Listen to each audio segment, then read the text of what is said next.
All right, what's up guys? So for the boxes we built in the last video, I'm gonna show you how I make my doors for this one. This is it's a vanity, so I use this product called Medex. It's a moisture resistant MDF. We use that material for the doors. It also has kerf cuts in it to give it that shiplap look. So I'll show you how I lay that out, how I hang my doors, and yeah, that's pretty much it for this. So let's do it.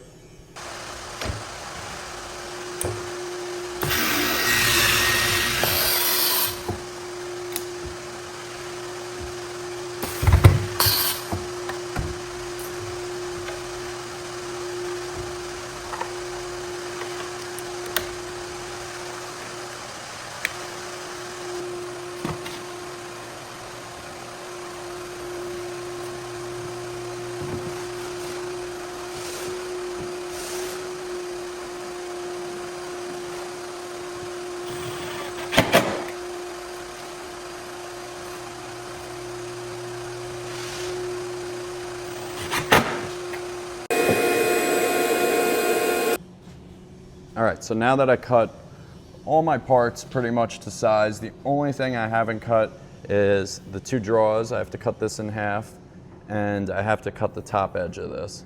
So when I put my boxes on my bench and I go to hang my doors, I want to make sure that my box is level. This bench is a giant piece of crap. It was one of the first things I made when I got in here, and I just threw it together quick so I could start building all the cabinetry for the shop. So it doesn't sit level. So when I put my boxes on my bench, when I go to hang my doors, I'll put a level on top and see where I need to be, and I'll shim that cabinet up, because I know when I install this cabinet, I'm gonna install it level.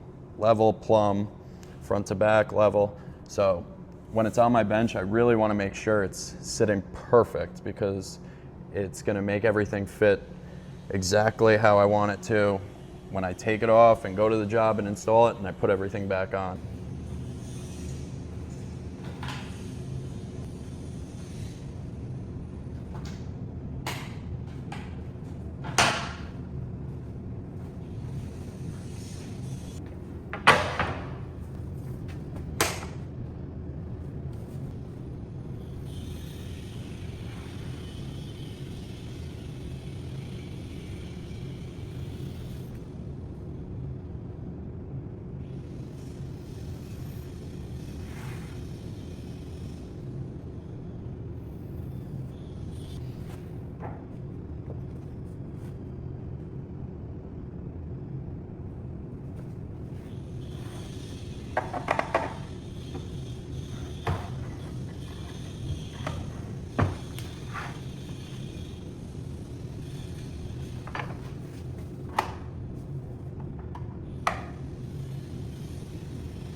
I got these two doors done, and this is gonna be two drawers. I'm gonna cut that in half. So I just wanna show those of you who don't know how to do this, if you wanna get that shiplap look and take all the work of buying shiplap, cutting it to size, like even if you wanna do the back of a cabinet, even if you wanna skin a wall with a sheet good, you can do it this way. So I take the overall width of my door, which is 12 and 13/16. I know the kerf cuts I want are going to be 1/8 of an inch. So I'll deduct 1/4 inch from that 12 and 13/16, and then I'll divide that number by 3. So I have 3 equal spaces. So in this case, it's 4 and 3/16. So I measure over 4 and 3/16, come over 1/8, make a mark there, and then I'll come over from that outside mark.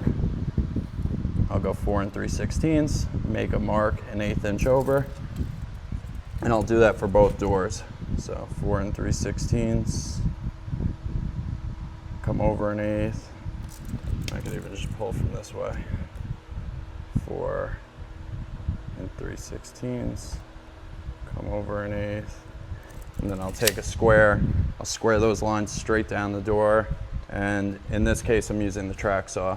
So I'll just lay my track on there on my pencil mark. Make sure your depth is set correctly. So that's how I get my space in for this style cabinet door.